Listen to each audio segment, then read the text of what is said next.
हिम्मत।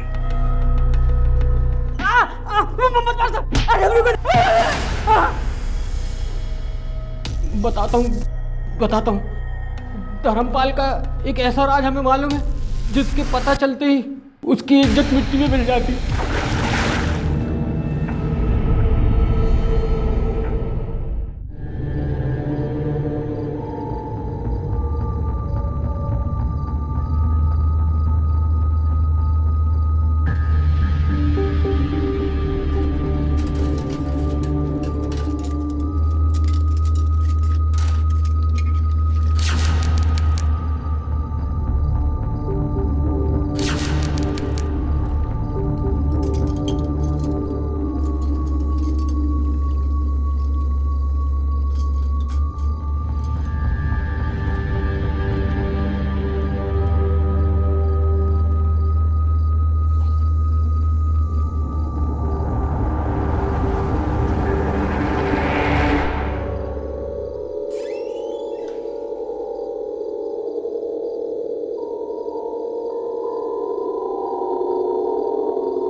अरविंद,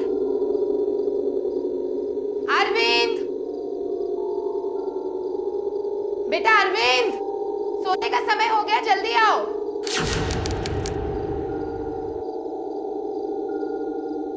कहाँ चला गया ये लड़का आज?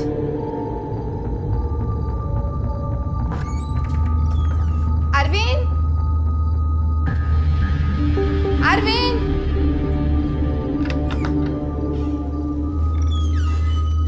अरविंद, कहाँ चला गया? अरविंद, अरे क्या हुआ, क्यों चिल्ला रही हो? हैं? अरे रोज एक आवाज में सोने चला आता है, आज पता नहीं कहाँ गया। अरविंद, अरे यहीं कहीं पे होगा। अरविंद, मैंने सारे कमरे ढूंढ लिए। रुको रुको। अरविंद, बेटा अरविंद, कहाँ चला गया होगा? अरविंद, अरे क्या हुआ, इतनी रात में काहे चिल्ला रहे हो? अरे देखा अरविंद को तूने? अरे हम क्यों भला अरविंद को देखेंगे? अरविंद, चलिए वहां देखते हैं। अरविंद बेटा, अरविंद, अरविंद,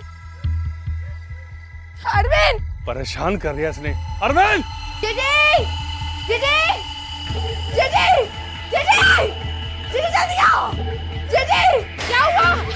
हवा भारी है इसमें से, क्या हुआ? अब मार ही डालोगी क्या उसे? सुन, अगली बार तुम्हारे बेटे से ऐसी गलती हुई ना तो याद रखना, हमसे भी गलती से तुम्हारा बेटा मारा जाएगा। चल बेटे।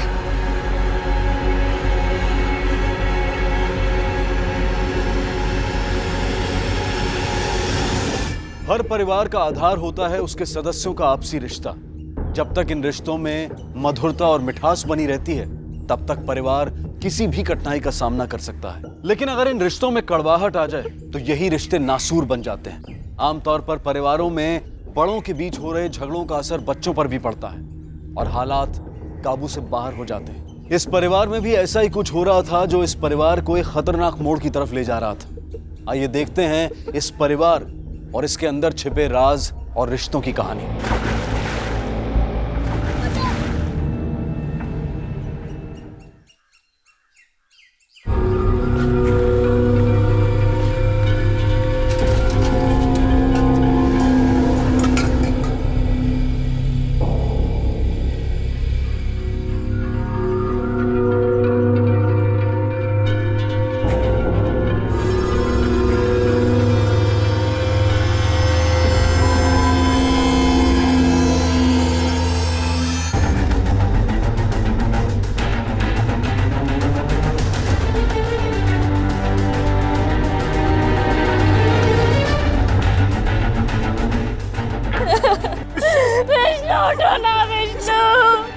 हट जाइए प्लीज। चलिए हटिए, हटिए, हटो हटो।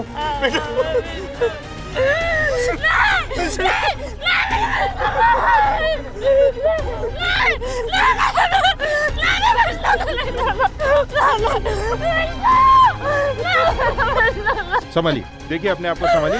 इस बॉडी को पोस्टमार्टम के लिए लेके जाना होगा। आसपास के लोगों से पूछताछ करो। और पूरी जगह की अच्छी तरह से तलाशी लो, शायद हमें कोई सुराग मिल जाए। सर चलो। बार बार धमकी देती थी कि हमारे बेटे को जान से मार देगी साहब। इन्हीं लोगों ने हमारे मासूम की जान ली है साहब। इन्हीं लोगों ने। झूठ बोल रही है साहब, हमने ऐसा कुछ ना किया। उल्टा इसका बेटा हमारे बेटे को मारता था, बहुत परेशान करता था। कोई मासूम नहीं था, राक्षस था राक्षस। एक तो हमारे बेटे को खा गई और ऊपर से राक्षस बोलती है। आज अपने साहब इसने मारा हमारे बेटे को साहब। इसने मारा साहब। अलग अलग बयान लो सबका। सर थोड़ा बहुत नहीं साहब, वो हमारे अरविंद को बहुत मारता था और उसे कुछ भी बोलो तो उसकी माँ झगड़ा करने चली आती थी। साहब पता नहीं उसे हमारे बच्चे से क्या परेशानी थी साहब, उसके पीछे पड़ी रहती थी साहब। अब आप भी बताओ ना कि घर में बच्चे होंगे तो थोड़ा मोड़ा झगड़ा तो होगा ही ना। कोई बचपना नहीं साहब, शैतान था वो लड़का। उस दिन तो उसने हमारे अरविंद को अनाज की कोठरी में बंद कर दिया था साहब। मरते मरते बचा है हमारा बच्चा। हाँ साहब मानते हैं हमारा बेटा थोड़ा शरारती था, अब बच्चे शरारत नहीं करेंगे तो कौन करेगा साहब। उसका बेटा शरारत करता तो वो अंधी हो जाती है, उसे कुछ नहीं दिखाई देता, और मेरा बेटा शरारत करता है तो वो राक्षस हो जाता है साहब। आप बताओ अगर उसे इतनी परेशानी थी तो क्यों अपने बेटे को हमारे बेटे के साथ स्कूल भेजती थी, बोलो ना साहब। हाँ साहब, अरविंद जाता था विष्णु के साथ स्कूल, लेकिन कुछ दिन पहले विष्णु ने अरविंद को बहुत मारा।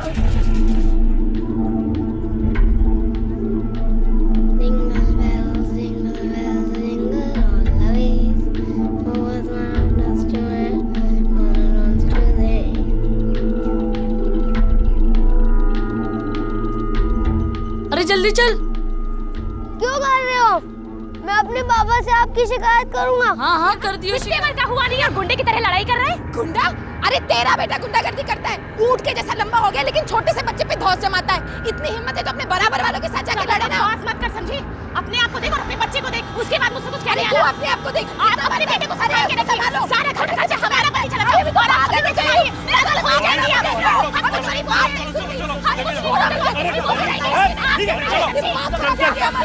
अरे आप ज्यादा मत बोलो, मेरी से बहुत हो गया, बहुत सुन लिया हमने आपकी। क्या समझती है आपको? चलो जाइए। चलो चलो। सिर्फ नाम के बड़े भाई हो तुम। अरे ताला क्यों पड़ जाता है तुम्हारे मुंह पे अपने भाई के सामने? उसने तो अपने बच्चे को गुंडा बना ही दिया है। इतनी सी उम्र में हमें घर से बाहर निकालने की बात करता है। अरे हमारा भी तो बराबर का अधिकार है इस घर पे।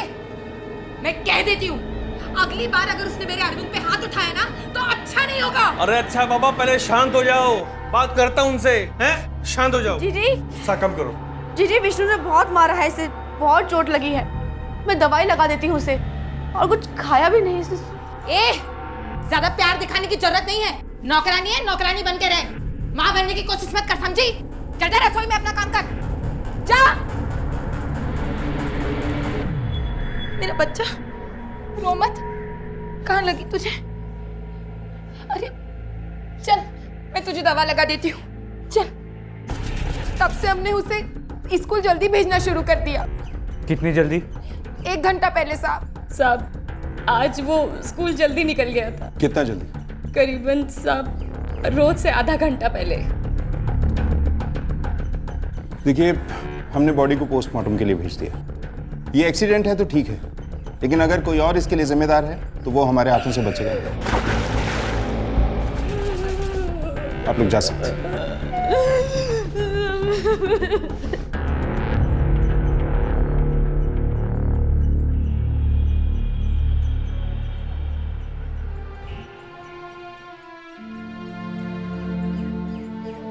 अरे बस करो मम्मी, देर हो रही है। 2 मिनट 2 मिनट बेटा 2 मिनट।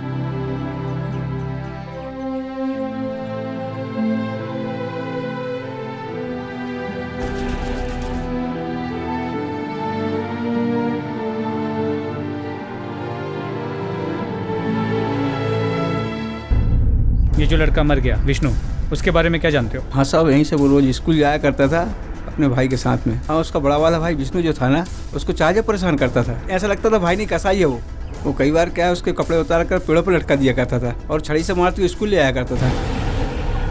और ये हम सब गाँव के लोग देखते थे, लेकिन आपस का मामला था इसलिए कुछ बोल नहीं सकते थे। अच्छा, आज सुबह तुमने उन दोनों या दोनों में से किसी एक को भी स्कूल जाते हुए देखा है? नहीं साहब, आज तो हमने नहीं देखा साहब। ठीक है तुम जाओ, चलो।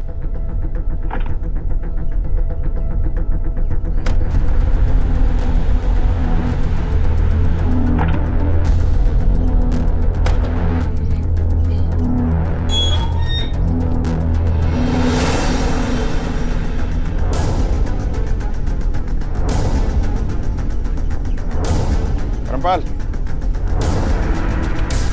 साहब हमें अरविंद से बात करनी। अभी? हाँ अभी। साहब कल बात नहीं हो सकती? कल नहीं, अभी करनी है। हमें लगता है कि उसने विष्णु को स्कूल जाते हुए देखा है। साहब उसके भाई की मौत हुई है, घबराया हुआ है। अभी वो बच्चा है ना। हमें मत सिखा, हमें पता है बच्चों से किस माहौल में और कैसे बात की जाती है। ठीक है साहब। बेटा अरविंद, आज सुबह आपने विष्णु को स्कूल जाते हुए देखा था?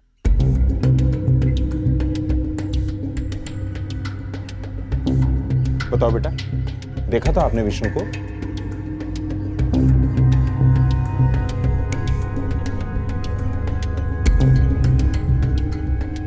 अच्छा बेटा, ये बताओ कि आज आपने पूरा दिन क्या किया? मैं सुबह जब स्कूल जा रहा था तो मेरा पेट दुखने लगा और मैं आधे रास्ते से ही घर आ गया और सो गया।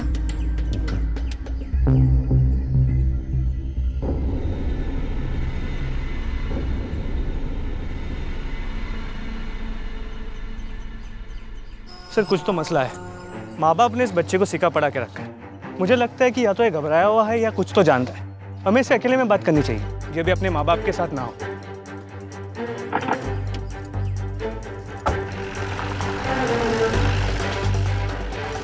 देखो, दोनों भाई रहते एक ही घर में हैं लेकिन अलग अलग। ये तो हमें पता है कि इन दोनों के बीच में लड़ाई थी।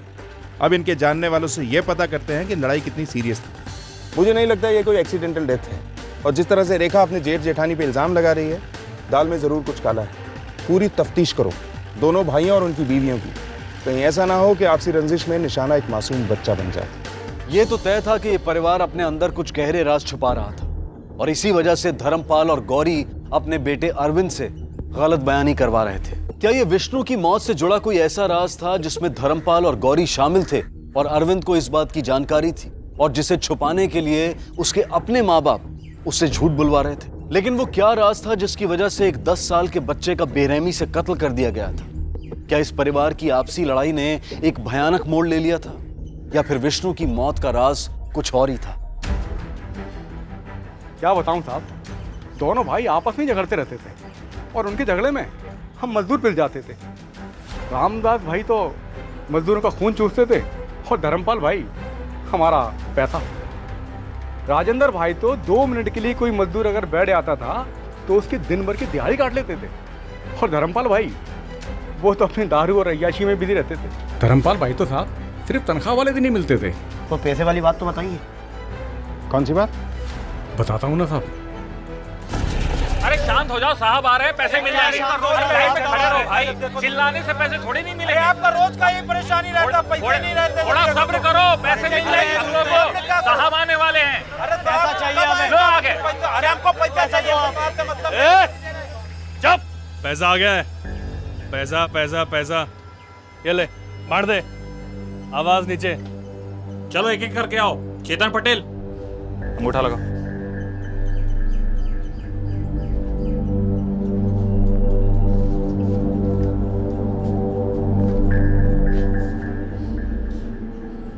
रघुनाथ सिंह साहब, पैसे खत्म हो गए। दिमाग खराब मत कर। राजेंद्र ने जितने पैसे मुझे दिए मैंने तुझे लाके दिए। अब वो कम है या ज्यादा उससे पूछ। अरे क्या बात होती है? काम कराने के बाद पैसे नहीं दोगे क्या? ऐसा नहीं चलने वाला है। इस बार तो हम पैसे लेकर ही जाएंगे। हाँ पैसे तो लेके जाएंगे। अरे शांत हो जा भाई, अरे शांत हो जाओ, सबको पैसे मिलेंगे। अरे मुझसे ही शायद गलती हो गई बैंक से पैसे लाने में। कुछ भी कीजिए, हमको पैसा चाहिए भैया। मैं खुद राजेंद्र भाई साहब के पास जाऊंगा। अरे हमें नहीं पता, पैसा चाहिए अभी। पैसा लेकर जाओ। मैं खुद राजेंद्र भाई साहब के पास जाऊंगा। पैसे चलिए बैठिए। अरे पैसा लेकर जाओ। मैं खुद जाऊंगा, मैं पैसे लेकर आऊंगा। अभी बात तो कर लेने दो। दीवान जी, ऐसा आप पे विश्वास करके हमें नहीं जाने दे रहे। नहीं तो ये दोनों भाई ये तो बिल्कुल किसी भी विश्वास के लायक नहीं है। फिर क्या साहब, राजेंद्र भाई के पास जाओ तो वो कहते हैं कि धर्मपाल भाई पैसे देंगे और धर्मपाल भाई के पास जाओ तो वो कहते हैं कि राजेंद्र भाई पैसे देंगे। साहब चक्कर लगा लगा के एड़ियाँ गिर गई। कुछ लोगों के पैसे मिल गए और कुछ लोग गांव चले गए। गांव चले गए मतलब? इस गांव के नहीं थे क्या? नहीं साहब, दोनों भाई बहुत चालाक हैं। जो यहाँ के लोकल मजदूर थे उनके तो पैसे दे दिए, और जो बाहर के थे उनके रोक लिए। अब वो परिवार वाले थे, कब तक यहाँ रहे, इसलिए वो गांव चले गए। अच्छा, वो अकाउंटेंट मतलब वो मुनीम, वो कहाँ मिलेगा? साहब वो तो उस घटना के बाद से ही नौकरी छोड़ के चला गया था। सुना है कि मजदूरों ने उसको धमकी दी थी, तब से उसने यहाँ पे आना ही बंद कर दिया। चलो ठीक है।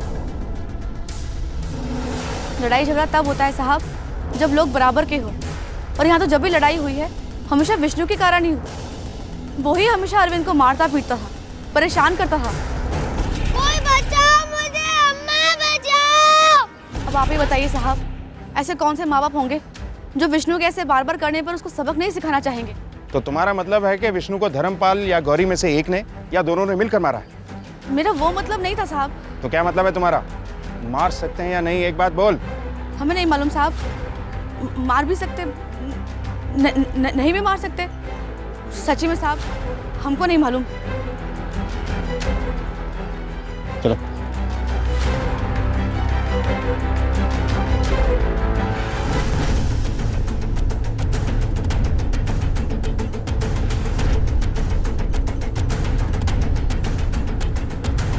उस दिन किसी ने इन दोनों बच्चों को कुएं के आसपास नहीं देखा। जिस तरह की दुश्मनी थी दोनों भाइयों के बीच में, साफ जाहिर है कि इस दुश्मनी की जड़ पैसा थी। लेकिन ये समझ में नहीं आ रहा कि इस दुश्मनी का विष्णु की मौत से क्या लेना देना।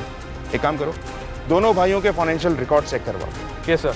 और जब तक ये डिटेल्स आती हैं हम लोग चलकर इन भाइयों से पूछताछ करते हैं। Right sir. मुझे तो बर्बाद कर दिया मेरे बड़े भाई ने, पैसों की चोरी की, मेरे मजदूरों के सामने मेरी नाक कटवा दी। मेरे सारे अच्छे मजदूर मेरा काम छोड़कर चले गए और मेरे बेटे को भी मार डाला। ये तो अच्छा हुआ साहब कि हमारी जमीन जायदाद का बंटवारा हो गया। इस जंजाल से मेरी जान छूटी। आपको एक बात बताऊंगा साहब, आप विश्वास नहीं करेंगे। अरे सुन राजेंद्र, सुन, देख तुम्हारा बेटा तो मर चुका है। अब जो तुम्हारी जायदाद में हिस्सा है उसे तो हमारे बेटे के नाम पे कर दे, हैं? वैसे भी तेरे मरने के बाद वो सारी जायदाद हमारे बेटे के नाम पर हो जाएगी, समझा? अब बताइए, कोई अपने सगे भाई से ऐसी बात कहता है? और जब वो ये बात मुझसे कह रहा था, उसका बेटा तो वहां खड़ा होकर मुस्कुरा रहा था, और मेरा बेटा?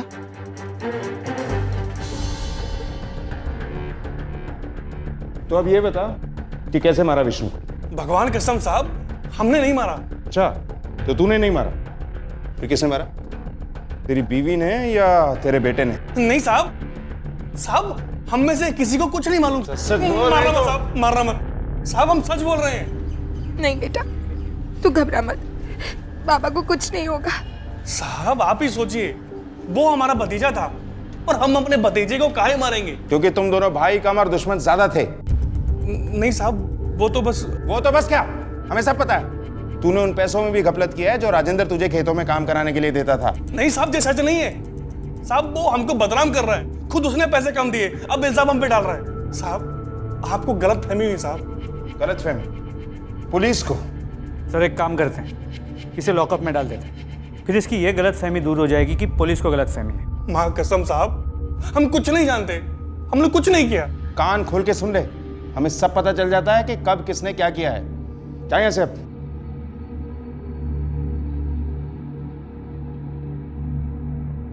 और हाँ, कल शाम 5 बजे तीनों थाने में हाजिर हो जाना। कल का है साहब? कल ही नहीं, कल से हर रोज ठीक शाम 5 बजे तीनों यहाँ हाजिर होना, जब तक हम ये केस सॉल्व नहीं कर लेते।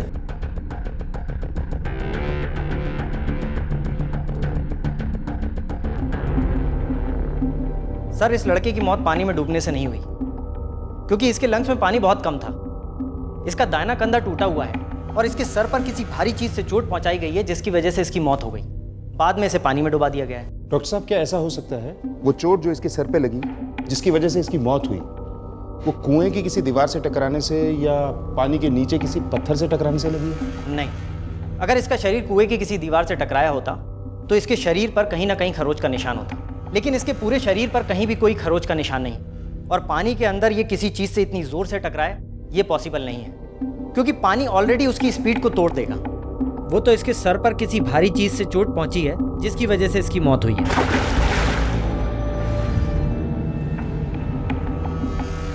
Thank you.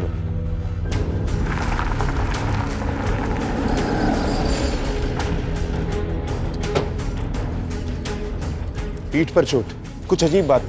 इसका मतलब है किसी ने बच्चे को मारकर कुएं में फेंका हो। सर हो सकता है कि अरविंद ने होते हुए देखा था, इसीलिए वो इतना घबराया हुआ था। 5:30 बज गए। ये धर्मपाल अपने बच्चों को लेकर नहीं आया? सर हवलदार को भेज के बुलवा लेता हूँ। हेलो, क्या? ठीक है, गाड़ी निकालो। सर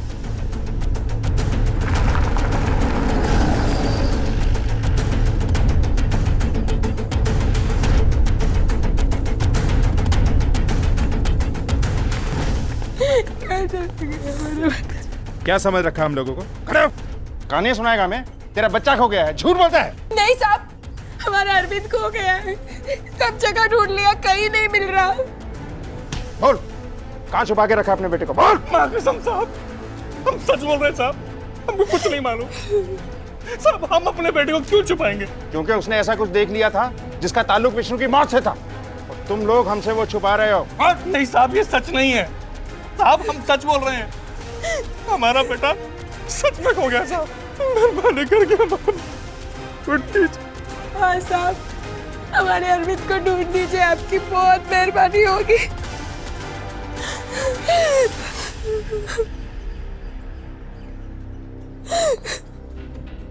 ठीक है, हम देखते हैं। ये सविता से जानकारी हासिल करो, शायद इसे कुछ पता है। मैं उधर देखता हूँ। सर आप जरा यहाँ आएंगे? सच में साहब, हमें कुछ नहीं पता साहब, हम तो वैसे भी दूर रहते हैं। हमारा तो बेटा चला गया, अब उसके बेटे को गायब करने से हमारा बेटा वापस तो नहीं आने वाला ना साहब। साहब, हमारे भाई से झगड़ा जरूर है, लेकिन हम लोग ऐसा कुछ सोच भी नहीं सकते हैं। और साहब, अरविंद तो हमारे भी बेटे जैसा है ना, हम तो बस भगवान से यही प्रार्थना करेंगे कि वो जहाँ भी हो ठीक हो और जल्दी मिल जाए बस। जी साहब।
ये खबर तो पक्की है कि कल के दिन फिरौती के लिए कोई किडनैपिंग नहीं हुई थी, क्योंकि अब तक फिरौती के लिए कोई कॉल नहीं आया और हमारे खबरियों के पास भी किसी बच्चे की किडनैपिंग की कोई न्यूज़ नहीं है। इसका मतलब है कि अरविंद अगवा तो हुआ है, लेकिन फिरौती के लिए नहीं, दुश्मनी के चलते, या फिर मारा गया। तो क्या राजेंद्र?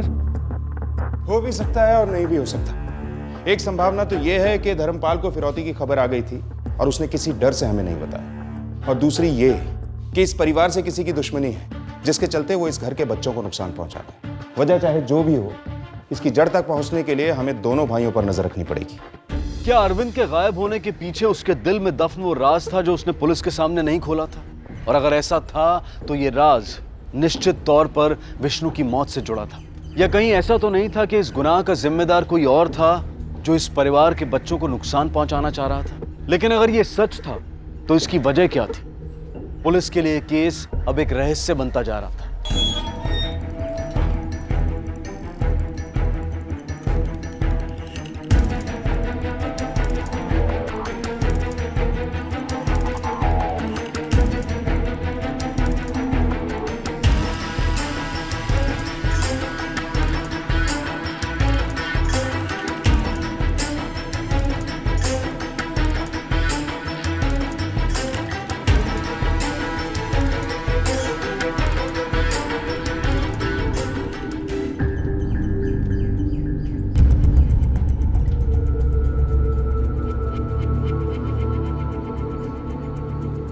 तुम दोनों उस पर नजर रखो।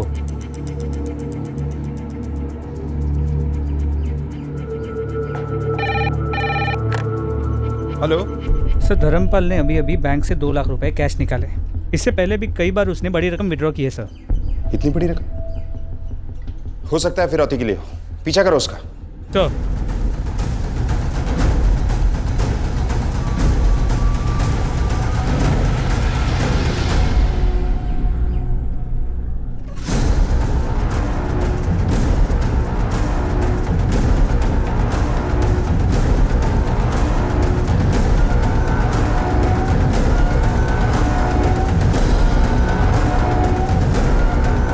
अरे वो देखो, वो रहा। रुक रुक, हिम्मत,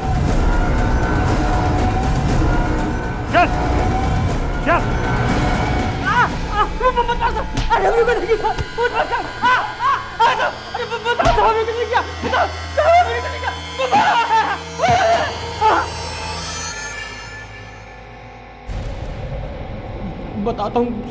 बताता हूँ।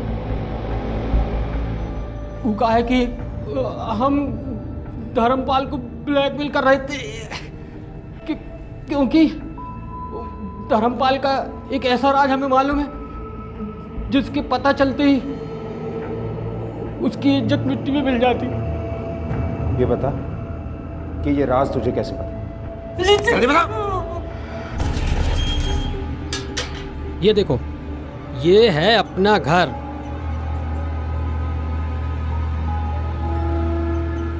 अब जैसा भी है, लेकिन रहने लायक छत तो है। आओ बैठो बैठो। मैं तुम्हें इस घर में बहुत खुश रखूंगा, बिल्कुल रानी बना के। तुम बेकार में परेशान होती हो। अरे आज हमारी शादी हुई है, खुश रहो, ठीक है? बताओ। कहाँ छुपा के रखा उसे? हमने अगवा नहीं किया, सविता ने किया है।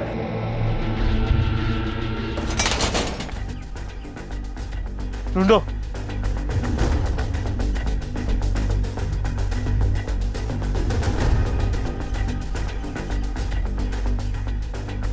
लगता है भाग गई यहाँ से। चलो। हेलो, सविता की फोटोज को आसपास के सभी पुलिस स्टेशन में सर्कुलेट करवाओ। सारे रेलवे स्टेशन और बस स्टैंड पे खास नज़र रखो, प्राइवेट बस स्टैंड पर भी। हाँ, हम आ रहे हैं, वहीं आ रहे हैं, तुम लोग रुको।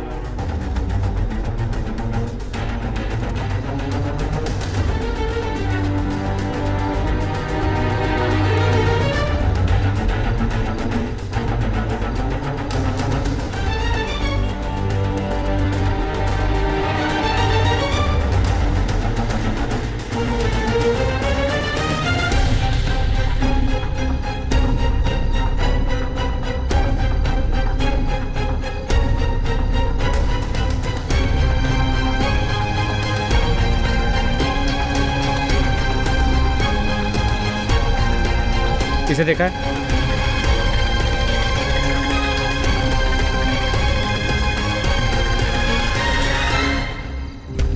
टिकट देना एक, चल जल्दी। 1 मिनट, छुट्टा नहीं है, देता हूँ मैं। चल जल्दी। जी 1 मिनट।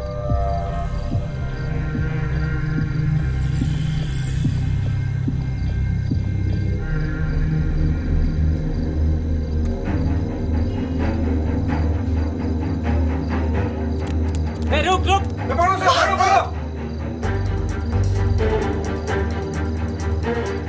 रुको सविता, रुको।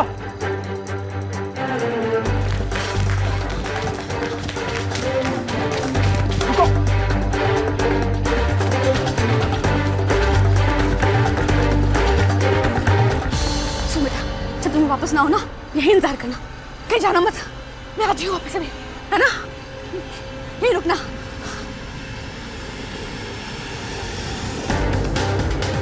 सविता रुक।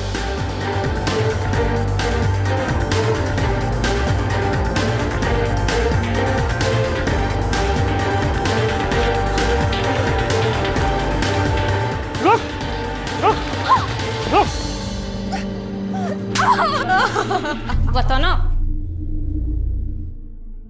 ये कहानी शुरू हुई थी, मुझे काम पे रख लो साहब, बड़ी मेहरबानी होगी। मेरे घर खाने को भी नहीं है। बस अब आप ही का सहारा है। मैंने काम ढूंढने की कोशिश करी पर कहीं कोई काम नहीं मिला।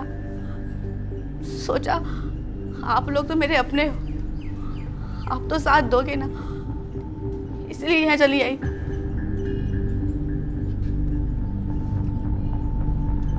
ठीक है। क्या किया तुमने? पूरी बात बताओ। उस दिन विष्णु अरविंद को परेशान कर रहा था। वो उसे कुएं के पास ले जाके उसे पीट रहा था, परेशान किया जा रहा था। देख रहा है ना, देख रहा है ना कितना गहरा है कुआं। हाँ, इसी से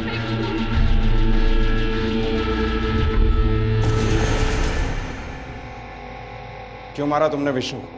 राक्षस था साहब, राक्षस। और उसकी माँ कुछ नहीं करती थी। नाम की माँ थी ना साहब, उसकी माँ तो मैं थी, मैं उसकी माँ थी। हाँ साहब, मैं ही अरविंद की माँ हूँ।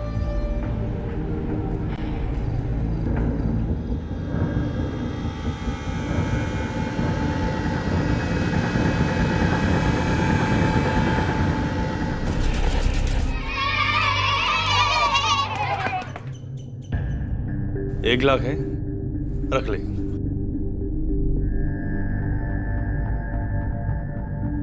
सविता, 1 लाख बहुत होते हैं। हमारी बात मान ले, हमारी इज्जत का सवाल है। रख ले। रख लो, रख लो।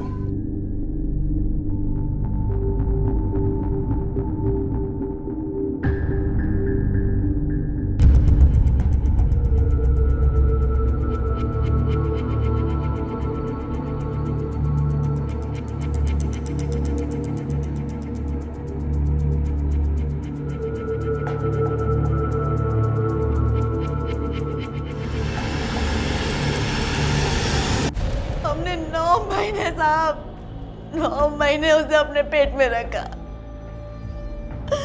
और वो उसे ऐसे लेके चले गए जैसे हमारा कोई हक ही नहीं था उस पर।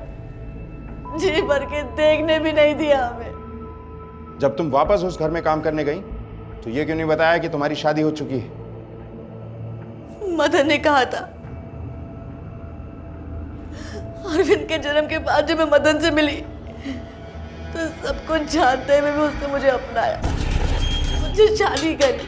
ये देखो, ये है अपना घर।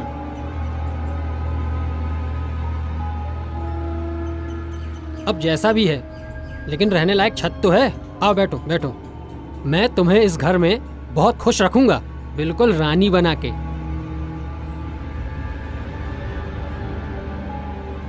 अरे तुम तो बेकार ही परेशान होती रहती हो, इतनी चिंता क्या करती हो? वो तुम्हारा बच्चा है ना, और तुम्हारा बच्चा हमारा बच्चा, और फिर मैं तो हूं ना तुम्हारे साथ। उन लोगों ने मुझे 2 लाख रुपए दिए थे और पहले ही कह दिया था कि मेरा बच्चे पे कोई हक नहीं रहेगा। तो क्या हुआ? सिर्फ पैसा दे देने से कुछ होता है क्या? कानून भी कोई चीज होती है कि नहीं? वो तो ठीक है, पर हम गरीब लोग हैं, ये कोर्ट कचहरी के चक्कर। तुम्हें इस सब की चिंता करने की कोई जरूरत नहीं। वो मैं हूं ना, मैं सब देख लूंगा। बस तुम वही करना जो मैं कहूँ, समझी? हमारा बच्चा हमें मिल जाएगा। तुम बेकार में परेशान होती हो। अरे आज हमारी शादी हुई है, खुश रहो, ठीक है? फिर मैं उस घर में काम मांगने गई साहब, और फिर अरविंद मेरे आंखों के सामने ही रहने लगा। फिर तुम दोनों ने उसके माँ बाप से पैसे ऐंठना शुरू कर दिया। कैसे पैसे साहब? हमने कोई पैसे नहीं लिए। मदन ने हमें सब कुछ बता दिया है सविता। अपने बेटे को हासिल करने की कोशिश में तुमने उसे अगवा किया और खुद ही उसे खो दिया। ले जाओ इसे। नहीं साहब, नहीं साहब, मेरे बच्चे को ढूंढो साहब, साहब मेहरबानी करके मेरे बच्चे को ढूंढो साहब। नहीं नहीं साहब, नहीं।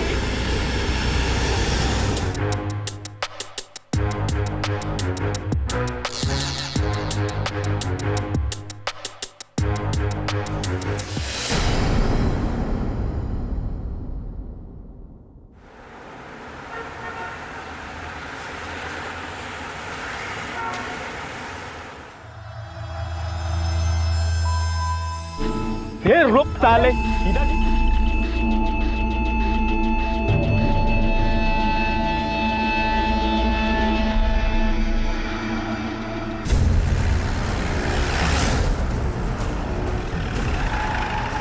हटो। ठीक है ठीक। क्या हुआ?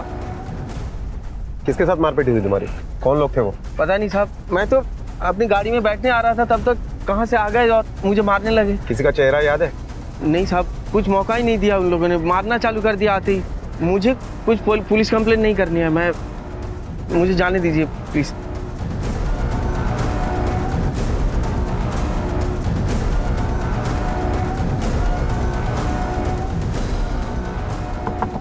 नीचे करो। ये कार्ड आपका है? जी मेरा है।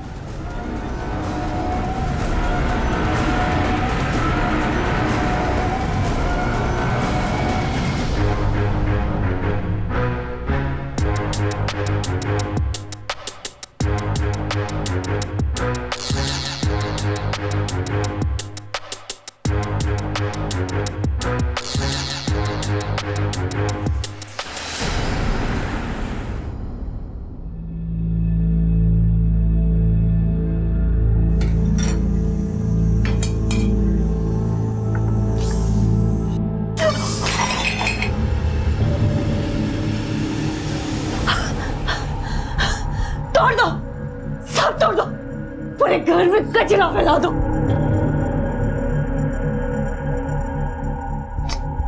ताई, दे मुझे मैं करती हूँ, नहीं तो तू काम के लिए लेट हो जाएगी। छोड़। अच्छा चल ठीक है। जब तक तो रहती है इस घर में, पूरे घर का तमाशा बना के रख दिया। एक काम ढंग से नहीं होता इन लोगों से।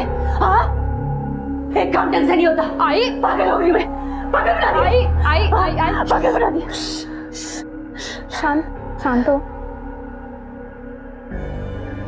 तू कहाँ जाने की जल्दी में? हाँ, पैरों में घुंघरू बांधने में देर हो रही है, कमर मटकाने से फुर्सत नहीं है। हाँ, न खुद का ध्यान है न घर का ध्यान है। आई, कमर मटकाने के लिए नहीं, स्टार बनने के लिए देर हो जाएगी। अच्छा सुन, मैंने घर का सारा काम कर दिया है और तेरे लिए खाना भी बना कर रखा है, ठीक है?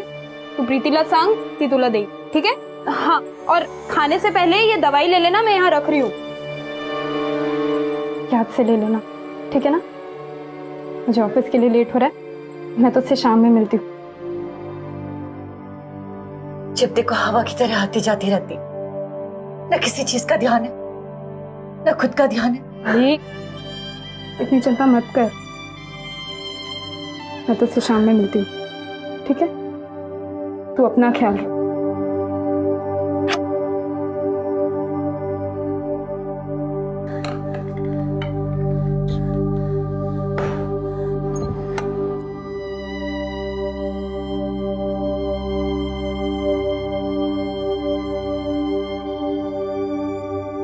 हाँ हाँ, निकल गई हूँ मैं।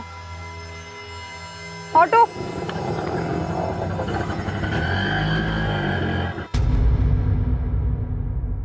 नीचे उतर, इधर आओ। तुम लोग को मना किया था ना इधर आने के लिए, तुम लोग अपने मोहल्ले में क्यों नहीं खेलते हो? चलो भागो यहाँ से।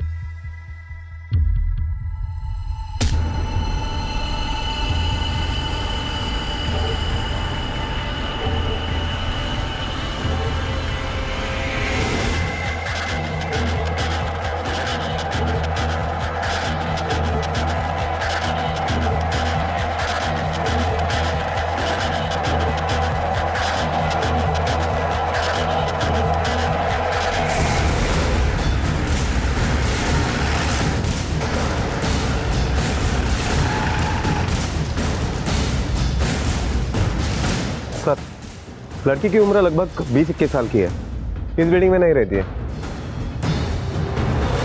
साहब, मैं 1 मिनट के लिए पेशाब करने के लिए गया था, तभी अंदर गई होगी, इसलिए मैं उसे देख नहीं पाया। तो उस लड़की ने छलांग लगाया, कहाँ था तू? यहीं था साहब, वो बाजू के बस्ती के बच्चे यहाँ पे शरारत करने के लिए आते हैं, इसलिए मैं उनको भगाने गया था। सावन, दोनों मेन गेट और लिफ्ट का CCTV फुटेज ले लो। सॉरी सर, मेन गेट का CCTV काम नहीं कर रहा है। क्यों? सर 3 बार ठीक करवा चुके हैं, आधा घंटा चलता है, बंद पड़ जाता है। फिर मैंने सोचा छोड़ दो इसे, और वॉचमैन तो है ही। तुम लोग की यही सोच छोड़ दो इसे, हमें क्या फर्क पड़ता है, अपराध को बढ़ावा देती है। अपनी जिम्मेदारी कब समझोगे तुम लोग? आज के आज ही इसे ठीक करवा लो। हाँ, ये लड़की इस बिल्डिंग के रहने वाली नहीं थी, इसके बावजूद टेरेस तक पहुंच गई। यही सेफ्टी है तुम लोगों की। और टेरेस का दरवाजा क्या हमेशा खुला रहता है? हाँ सर।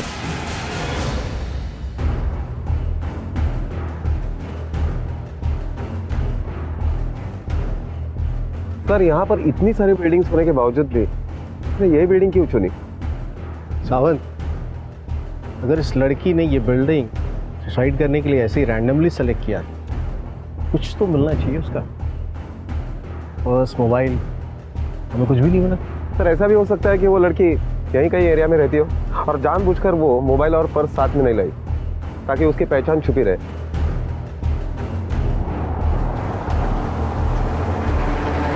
सर, नीचे एक रिक्शा वाला है, कुछ बताना चाहता है। हाँ सर, यही थी, इसको मैंने इधर छोड़ा था। कितने देर पहले छोड़ा उसको? यही कहीं 20 मिनट हो गया सर छोड़ के उसको। कहाँ से बैठी थी? जोगेश्वरी स्टेशन से सर। कहाँ के लिए? इधर कहीं आशीर्वाद बिल्डिंग करके बोली थी वो। उसके पास में सामान वामान था? Mobile, purse? सामान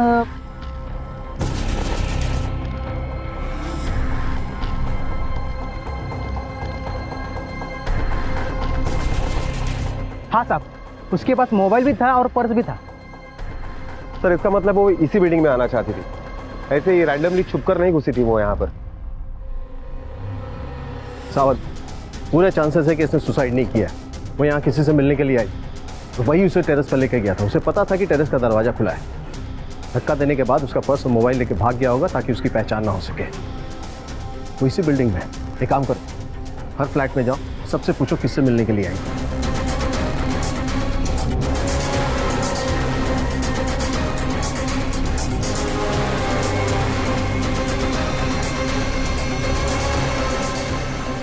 सर जवळपास आम्ही सगळ्यांची चौकशी केली, सबका यही कहना है कि वो ऐसे किसी लड़के को नहीं जानते, ना ही ऐसी कोई लड़की उन्हें मिलने के लिए आई थी। ये भी हो सकता है कि वो लड़की यहाँ कंपाउंड में किसी से मिली हो और फिर वो उसको लेकर टेरेस पे गया।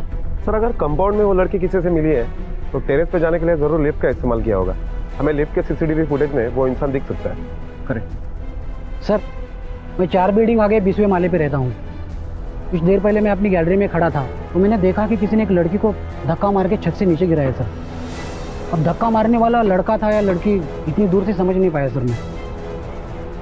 ये तो कंफर्म हो गया, सुसाइड ही मर्डर है।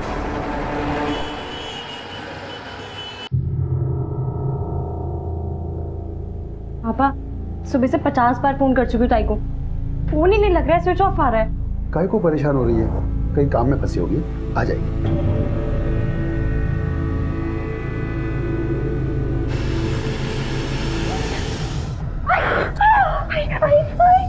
आई उठ, चल चल चल आई।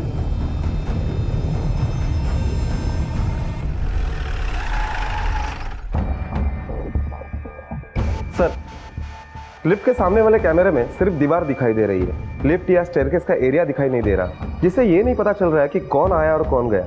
पता नहीं ऐसे अजीब डायरेक्शन में कैमरा क्यों लगाया है। अमन, ये काम उस कातिल का भी हो सकता है, जिसे पता था कि वो पकड़ा जाएगा इसलिए उसने कैमरा घुमा दिया होगा। सर भांडुप पुलिस स्टेशन में आज सुबह एक लड़की की मिसिंग कंप्लेंट दर्ज की गई है। सर गायब हुए लड़की के हाथ पर भी सेम वैसे टैटू है जो लाश के हाथ पे था। कंप्लेंट करने वाले को बॉडी की पहचान के लिए बुलाओ। Okay sir.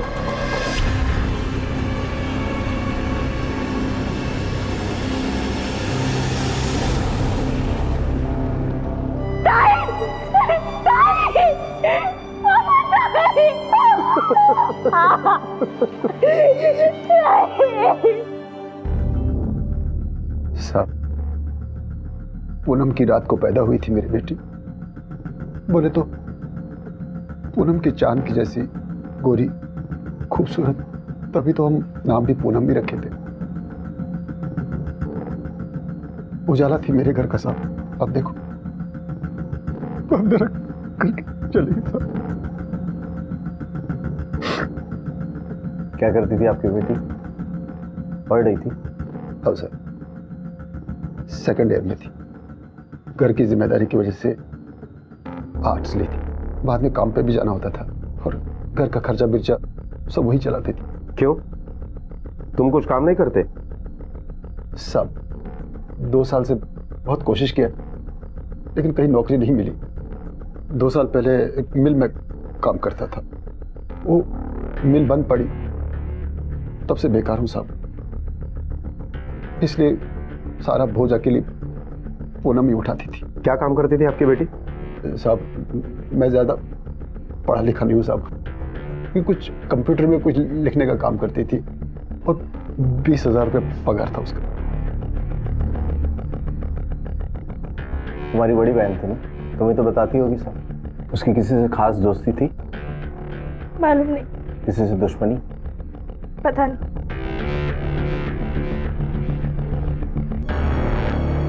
ये दरवाजा क्यों बंद रहता है?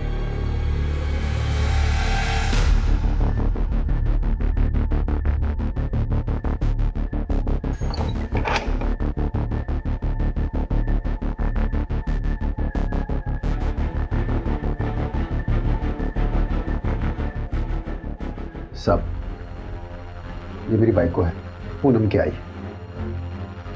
दिमाग से थोड़ा हिली है, बहुत साल से ऐसी है। कंट्रोल से बाहर जाती है तो हम लोग इसको यहाँ बंद करके रखते हैं। ऐसा कोई है जो आपकी बेटी को मारना चाहेगा? उसका कोई बॉयफ्रेंड या? ये सब फालतू काम के लिए उसके पास टाइम किधर को था। घर की जिम्मेदारी, पढ़ाई, फिर नौकरी, इन सब से तो फुर्सत नहीं मिलती थी उसको। आशीर्वाद बिल्डिंग कैसे मिलने गई होगी? नहीं मालूम साहब, वो ज्यादा बताती नहीं थी और हम लोग भी ज्यादा उसको टोकते नहीं थे साहब। तुम्हें तो पता होगा। मालूम नहीं। क्या मालूम नहीं? मालूम नहीं ताई थी तेरी। बहनें तो एक दूसरे का दुख सुख जानती है, जब भी मुंह खोलती है मालूम नहीं मालूम नहीं। ऐसे क्यों चिल्ला रहे हैं उस पे? सिर्फ आप नहीं, उसने भी अपनी बहन खोई है। या तो ये कुछ नहीं जानते या बहुत कुछ जानते हैं जो नहीं बता रहे। तुम्हें किसी भी एंगल से पूनम के बाप को देखकर ये लगा इसे कोई काम नहीं मिल सकता। हट्टा कट्टा आदमी अपनी बेटी की कमाई पर जिंदा है। कुछ तो गड़बड़ है साथ में। पता नहीं पूनम ने अपनी सारी जिम्मेदारियां खुद उठाई थी या कोई मजबूरी।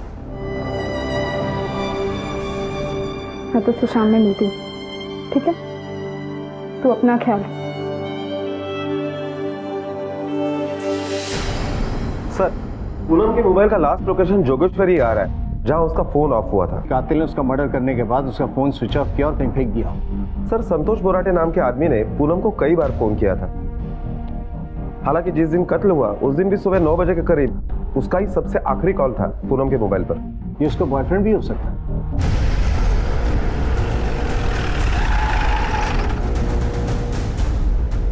संतोष बोराटे तुम ही हो साहब? पूनम मटकर को जानते हो? हाँ साहब, मंगेतर है मेरी। क्या हुआ साहब? कल सुबह 9 बजे फोन किया था तुमने उसे? कल सुबह क्या साहब, हम तो दिन में 10-12 बार बात करते हैं। हुआ क्या साहब? उसकी मौत हो गई है। तुम्हारा कोई झगड़ा हुआ था क्या उससे? कहे को साहब, अब तो एक दूसरे से बहुत प्यार करते थे, मस्त चल रहा था। अभी कुछ ही दिनों में हमारी शादी होने वाली थी। तुम कह रहे हो कि तुम उसके मंगेतर हो, लेकिन कल जब हम उसके घर पे गए थे तो तुम वहां नहीं थे, क्यों? कैसे होता साहब, उसके परिवार वाले मेरे को बताया नहीं कि पूनम। और उसके पापा ने तो तुम्हारा कोई जिक्र नहीं किया था। ये लव मैरिज था क्या? नहीं साहब, अरेंज मैरिज था। कुछ टाइम पहले तो हमारा रिश्ता ही हुआ था। पूनम इसको थोड़ा आगे बढ़ा रही थी, उसको अपनी पढ़ाई पूरी करनी थी और उसके परिवार वालों से मेरी ना ज़्यादा बात होती थी ना ज़्यादा मिलना जुलना। कल सुबह कहाँ थे? साहब, बलाड में मेरा कजिन रहता है, उसके पास था। ये मोहन पूनम की शादी के लिए तैयार कैसे हो गया? इकलौती घर में कमाने वाली थी, शादी कर देता तो भूखों मर। सबसे पहले संतोष के बयान की सच्चाई की जांच करो तुम। Okay sir.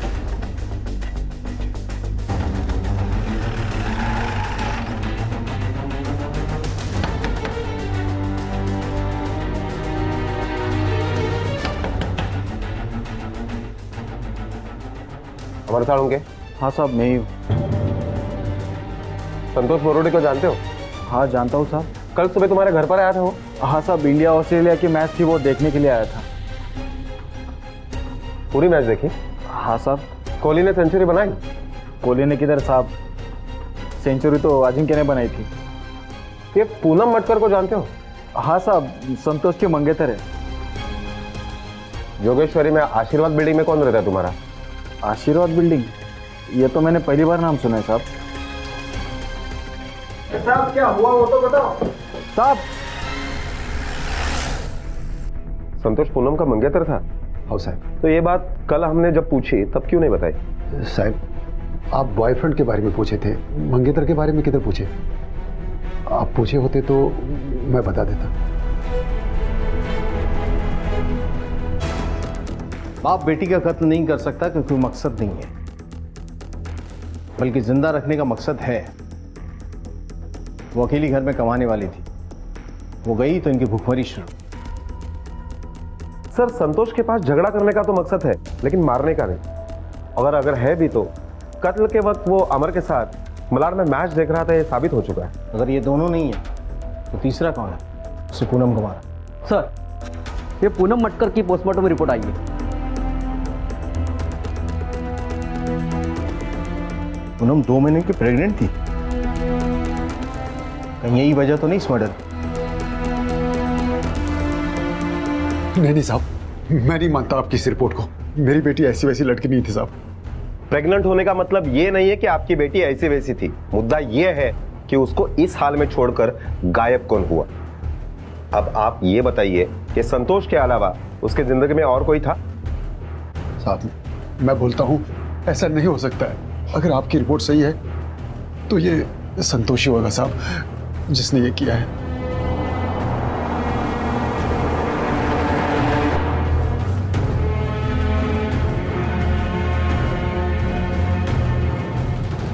साहब हम एक दूसरे से प्यार करते थे, वो मेरे लिए टाइम पास नहीं थी, मेरे को उसके साथ शादी मनाने का था। हाँ साहब हमारे बीच में फिजिकल रिलेशन था लेकिन हम सेफ्टी से चलते थे। साहब उसका प्रेग्नेंट होना पॉसिबल ही नहीं है। पिछले 6 महीने से तो वो इतना बिजी थी कि हमारा मिलना मुश्किल था। साहब वो मेरे को कभी बताया नहीं कि वो प्रेग्नेंट है। बताया था या नहीं हम पता करवा लेंगे, हमें बस तुम्हारा डीएनए सैंपल चाहिए। लो ना साहब, डरे वो जो झूठ बोले, मेरे को काहे का डर। दादा उछल मत जा। तेरा डीएनए सैंपल अगर उस बच्चे के सैंपल से नहीं मिला ना तो तेरी पूरी पॉसिबिलिटी बन जाएगी उसका मर्डर करने की। साहब मैंने कुछ किया नहीं तो मैं डरूं काहे को। आप चाहे तो मेरा मोबाइल का लोकेशन चेक कर लीजिए। तुझे बहुत जानकारी पुलिस क्या क्या चेक करती है? कहीं यही जानकारी तूने इस मर्डर के लिए इस्तेमाल तो नहीं की? बेटा टेक्नोलॉजी अभी आई है, पुलिस के पास ऐसे 1000 रास्ते होते हैं अंधेरे में से कातिल का गिरबान पकड़ के बाहर निकालने के। समझा? सर संतोष सच बोला है, उसका डीएनए मैच नहीं हुआ और कॉल रिकॉर्ड और मोबाइल लोकेशन टावर के हिसाब से उस दिन वो अमर के ही घर पर था मलाड में। इसका मतलब है कि पूनम की जिंदगी में संतोष के अलावा भी कोई आदमी। अरे गुमनाम आदमी कौन था? सावंत तुम पूनम के ऑफिस में जाके पूछताछ करो और मैं तब तक उसके घर का जायजा लेता हूँ। कहाँ है पूनम? कहाँ है? बोल कहाँ है मेरी बेटी? बोल कहाँ गए तुम लोग? उसको तुम लोग उसको कहाँ गए? आई मत ना आई बोल कहाँ है? आई वो ताई उस कमरे में। उस कमरे में? हाँ वहाँ है उस कमरे में। पूनम पूनम पूनम पूनम दरवाजा खोलो। कौन दरवाजा? झूठ बोले मुझसे तो, झूठ बोले मेरे को। मुझे पूनम के पास जाने। कितने सपने देखी थी तुम, स्टार बनेगी, डांस शो में जाएगी, मुझे ऐसे छोड़ के क्यों चली गई? कौन? पर अच्छा ही हुआ तुम चली गई। इस नरक से मुक्ति तो मिली तुझे। तुम जिधर भी होगी ना इधर से तो खुश होगी तू।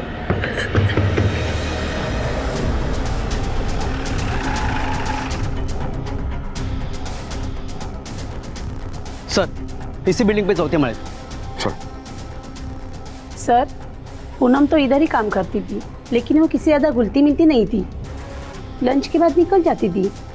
अच्छा कभी पूनम को किसी लड़के के साथ आते जाते हुए देखा है? नहीं सर।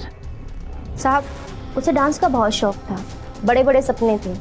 उसे डांस रियलिटी शो में जाने का था, बड़ा स्टार बनने का था। कहीं भी फालतू टाइम पास नहीं करती थी, इधर से निकलकर सीधे डांस एकेडमी ही जाती थी। उसकी डांस एकेडमी कहाँ पर है? कुछ नाम याद है उसका? सर सही से तो नहीं पता, लेकिन जोगेश्वरी में तनु या मनु करके कोई डांस एकेडमी है।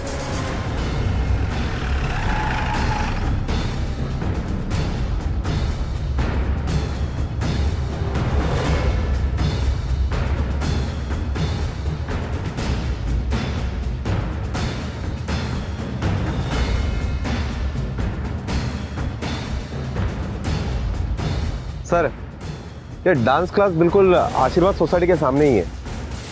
Okay sir.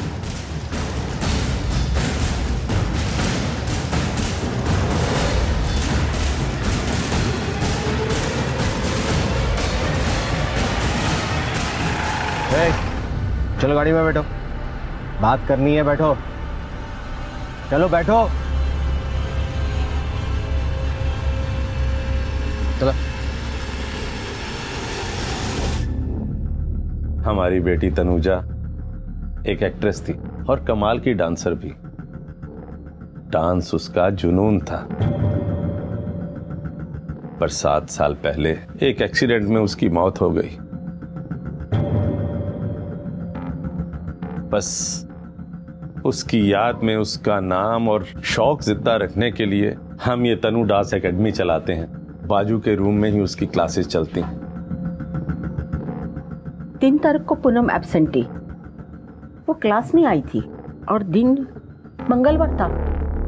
मंगलवार को वो क्लास नहीं आती है। अगर मंगलवार के दिन उसकी क्लास नहीं थी तो वो यहाँ क्या कर रही थी? पता नहीं सर, हमने सुना था कि सामने की बिल्डिंग से किसी लड़की ने कूदकर सुसाइड कर लिया है। अब वो पूनम थी ये मालूम नहीं था।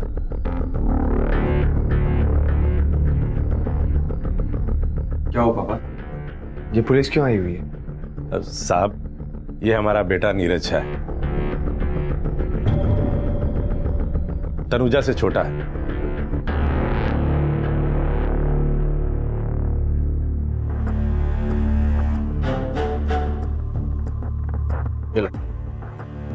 लो पियो पियो।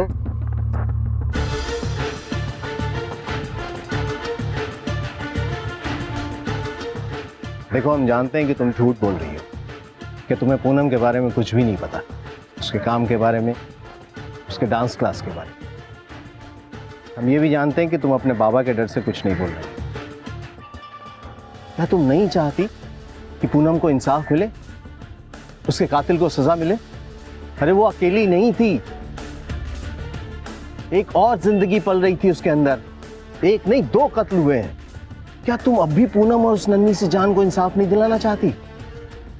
सर पक्का नहीं मालूम, पिताई का बॉस ही ना उस बच्चे का बाप होगा।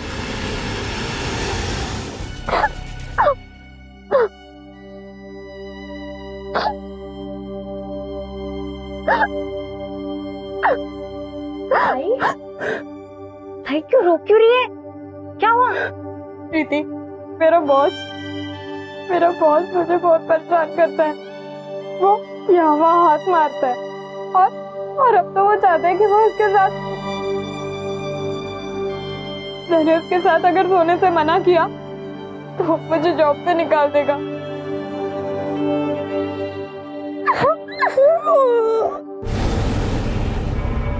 ताई तो काम पे जा रही है।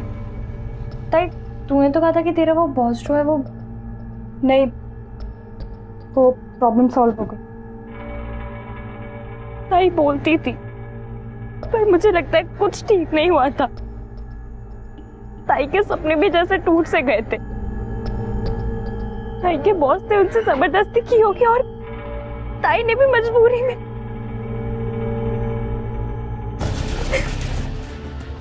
वो ही उस बच्चे का बाप होगा सर।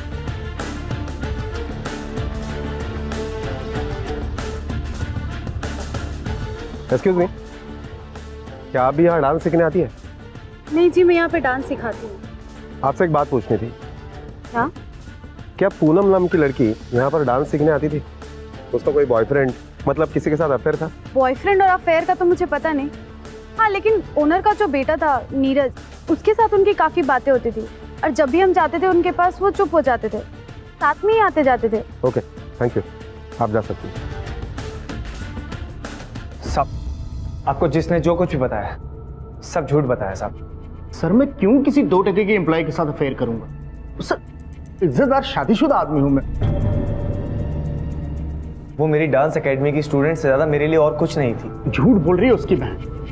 मेरे यहाँ इतने लोग काम करते हैं, आप चाहे तो किसी से पूछ सकते हैं। Sir neat and clean image का आदमी हूं मैं। एक लड़का लड़की का भी दोस्त नहीं हो सकता क्या? साहब आपको गलत फहमी। ये फिल्मी डायलॉग बंद कर और सच बोल दे। वरना हम तुझे बताएंगे कि लड़का और लड़की क्या क्या हो सकते हैं। साहब मैं सच कह रहा हूँ, हाँ मैं उसे पसंद करता था, लेकिन उस तरीके से नहीं। वो बहुत मेहनती, फोकस थी, अपने परिवार को पाल रही। वो मुझसे अपने दुख दर्द शेयर जरूर करती थी, लेकिन किसी के आने पर वो चुप हो जाती, क्योंकि वो किसी को अपने दुखड़े सुनाना नहीं चाहती थी। दुख बांटने के लिए कहाँ जाता था उसके साथ? कहीं नहीं जाता था साहब, उसे पैसों की बहुत तंगी थी, एक एक रुपया जोड़ती थी। बस उसे स्टेशन से डांस क्लास और डांस क्लास से स्टेशन छोड़ने जाता था, वो भी तब जब मुझे उस तरफ कोई काम होता था। स्पेशली मैं आज तक कभी उसके लिए नहीं गया। तो mister neat and clean image, अगर आप बेकसूर हैं तो डीएनए सैंपल देने में आपको कोई दिक्कत नहीं होनी चाहिए। हमें तुम्हारा डीएनए सैंपल चाहिए, फिर पता चलेगा कि तूने उसके साथ कितने दुख बांटे हैं। Okay sir. ठीक है सर। पुलिस की एक और कोशिश नाकाम रही। हरीश और नीरज दोनों की ही डीएनए रिपोर्ट नेगेटिव आई थी। दोनों की तहकीकात से यह भी साफ हो गया कि कत्ल के समय हरीश अपने ऑफिस में था और नीरज डांस क्लास में। वही डांस क्लास जो कत्ल की जगह से कुछ ही कदम की दूरी पर थी। पूनम के रिश्ते नीरज, हरीश, संतोष इन सभी के साथ संदेह के साए में थे। एक उमस थी इन रिश्तों में, और उसी उमस की घुटन को परखने के लिए पुलिस ने एक बार फिर पूनम के घर से शुरुआत की, इस उम्मीद में कि शायद कहीं कुछ हाथ लग जाए। आप जरा आएंगे सर। एक तो हमने अपनी बेटी खोई है, वो जख्म हम भूले नहीं, और आप लोग अगर हम लोग को परेशान करते हैं, कुछ तो हमारा ख्याल करो। आपके लिए अपना दुख का प्रचार करना ज्यादा जरूरी है आपकी बेटी की कातिल को सजा दिलवाना? साहब मैं गरीब आदमी हूँ और पुलिस के सामने क्या बोल सकता हूँ, लेकिन सच तो यह है कि मैंने अपनी बेटी खोई और आपको अपना कातिल नहीं मिल रहा है, लेकिन परेशानी तो हमको हो रही है ना साहब।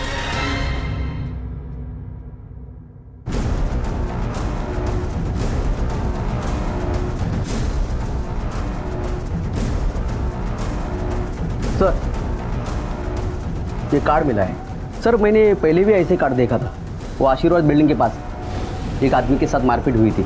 सर उसने अपने सवालों का ठीक तरह से जवाब नहीं दिया था, और उसने ये भी कहा था कि मुझे पुलिस कंप्लेंट नहीं करवानी। मंसूर एक काम करो, उस आदमी का नाम और एड्रेस ढूंढो। Okay sir.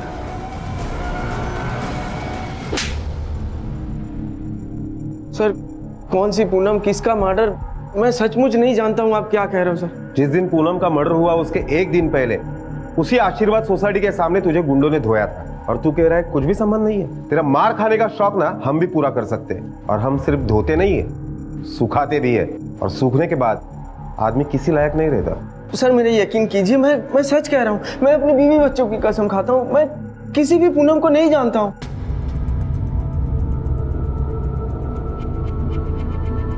ये पूनम है, अब बोल, कभी नहीं देखा इसे?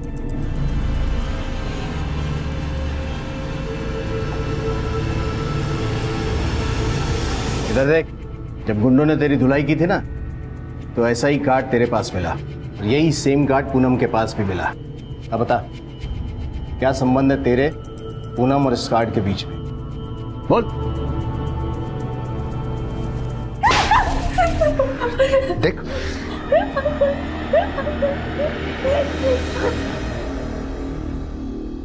सर, तहकीकात से पता चला है कि जिस बिल्डिंग से पूनम को टेरेस से फेंक दिया था, उस बिल्डिंग में श्याम चौधरी का भी एक फ्लैट है।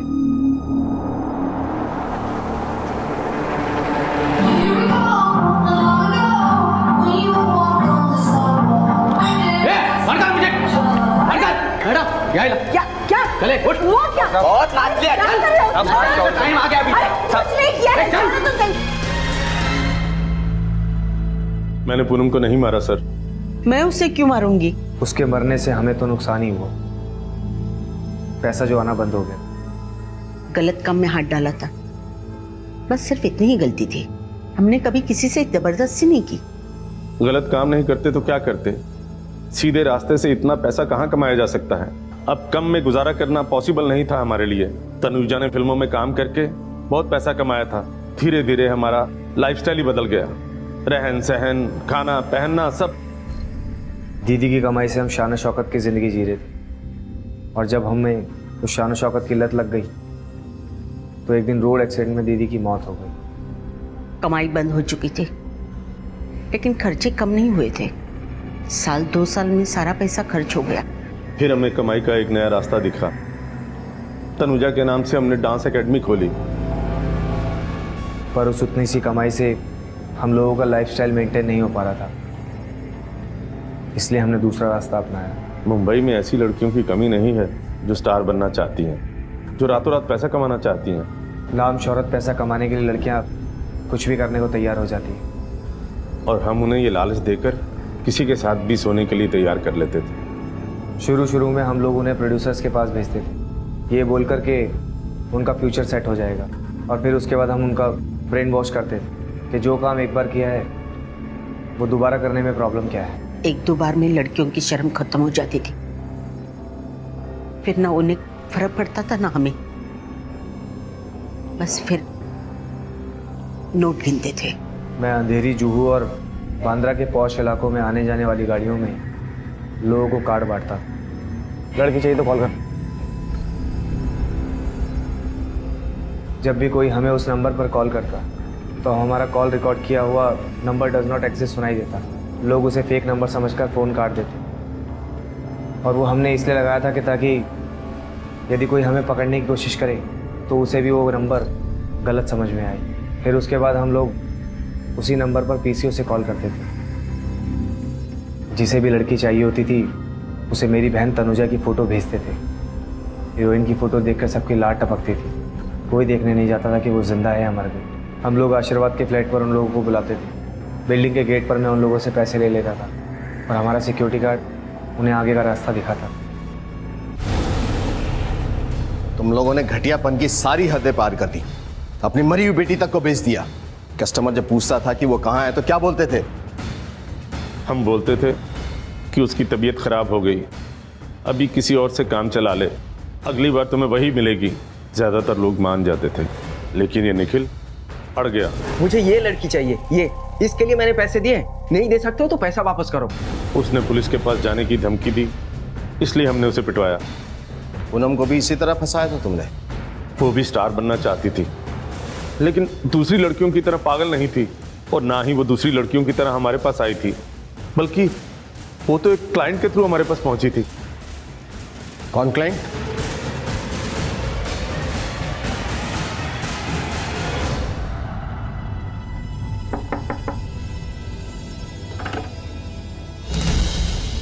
क्या हुआ साहब? क्या अरे साहब क्या हुआ साहब?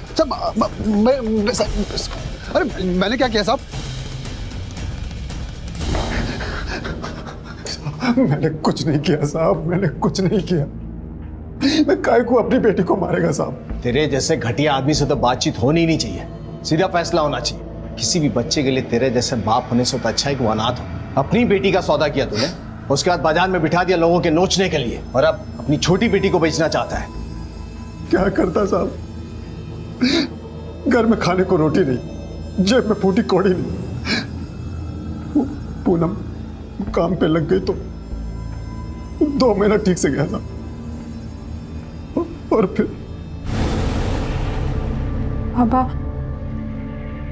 पापा मेरे को नौकरी छोड़नी पड़ेगी। काय को?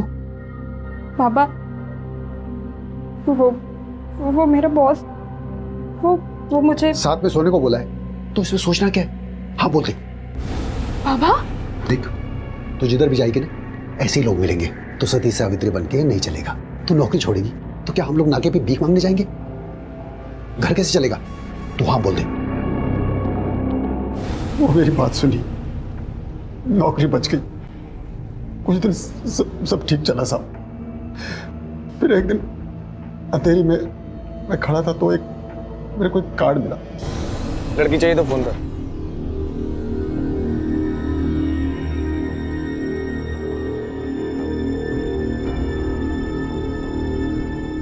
पैसा लाया क्या? साहब मेरे को लड़की नहीं चाहिए। तो फिर क्या करने आया यहाँ? मेरे पास लड़की है तुम्हारे काम की।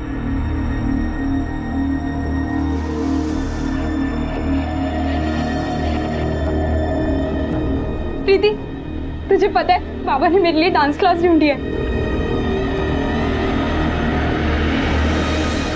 उसके बाद वो धीरज लोग उसको काम पे लगा दिया। इसे काम नहीं कुछ और कहते हैं। एक क्लाइंट आने वाला था पर वो आया नहीं। मैं और वॉचमैन घंटों तक बिल्डिंग के गेट पर उसका वेट करते रहे और उधर पूनम भी फ्लैट पर उसका वेट कर रही। फिर हमने देखा कि पूनम टेरेस से नीचे गिर गई। मैं समझ गया था साहब कि कुछ गड़बड़ है। मैं भागकर सीधा फ्लैट पे गया, देखा तो दरवाज़ा खुला हुआ था। पूनम का पर्स और मोबाइल दोनों वहीं पड़े हुए थे। मैंने मोबाइल ऑफ किया और वहाँ से निकल गया। और फिर बिल्डिंग से दूर जाकर मैंने पूनम का पर्स और मोबाइल दोनों कचरे में फेंक दिए। इसका मतलब है कि क्लाइंट कोई पुराना आदमी था जिसे पता था कि उसे कहाँ जाना है। तुमसे नज़र चुरा कर सीधा ऊपर गया और पूनम को मारने के बाद वहाँ से निकल गया। वहाँ पर उसका नंबर तो होगा।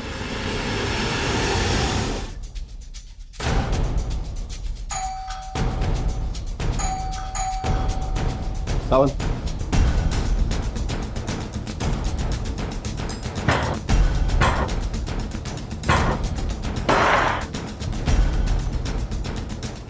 देखो कहाँ है, लेकर आओ उसे।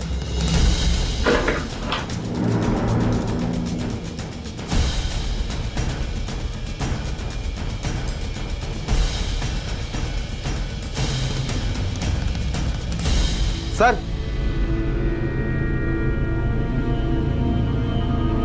सर ये देखिए।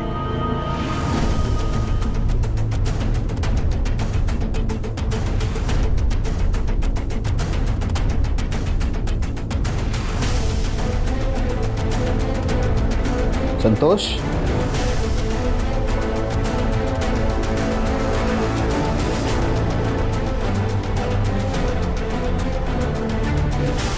मैं अमर को नहीं मारना चाहता था साहब, लेकिन वो मेरा बात सुना ही नहीं, शहर छोड़कर जा रहा था। साहब अगर वो शहर छोड़ के जाता तो आपका डाउट मेरे ऊपर आता। अरे मेरे को जाने दे, रुक नहीं, तू नहीं जाएगा, तू समझ ना, तू इधर से नहीं जाएगा रे अमर।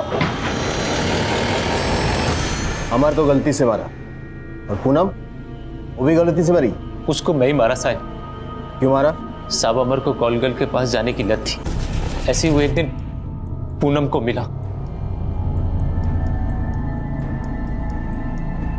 पता नहीं मुझे ऐसा क्यों लग रहा है, इससे पहले मैंने तुझे कहीं देखा है। देखा होएगा। काम हो गया ना तेरा, अब जा जल्दी यहाँ से।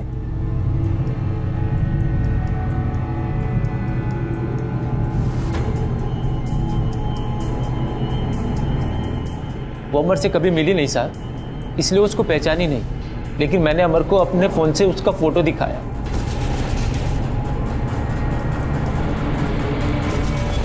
साहब मैं एकदम पागल जैसा हो गया था। मेरे को यकीन नहीं था कि वो मेरे को धोखा देगी साहब। फिर मैंने सोचा पूनम को इसका कीमत चुकाना पड़ेगा। मैंने अमर को बोला उसको बुक कर, मेरे को उसका वो रूप देख रहा अपनी आंखों से। साहब मैं 3 तारीख को आशीर्वाद बिल्डिंग के बाहर गया।